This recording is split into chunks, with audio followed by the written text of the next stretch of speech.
அதிகமான வேலை இல்லாட்டாலும் சில நேரங்கள்ல நம்ம சோர்வடைய செய்யறது மன அழுத்தம் இல்ல, கடந்த காலத்துல நடந்த சில விஷயங்களை இன்னமும் ஏத்துக்க மறுக்கிற நம்மளோட மனசுதான்.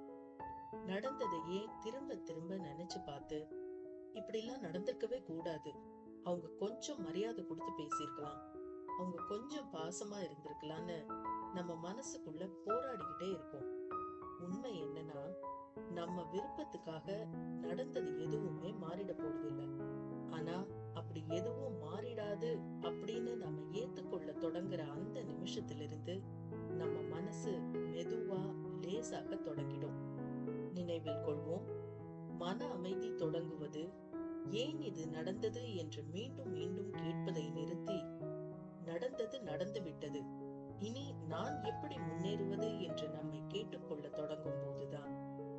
வீடியோ பிடிச்சிருந்ததுன்னா நம்மளோட சேனல் லைஃப் இஸ்க்கு சப்ஸ்கிரைப் பண்ணிக்கோங்க.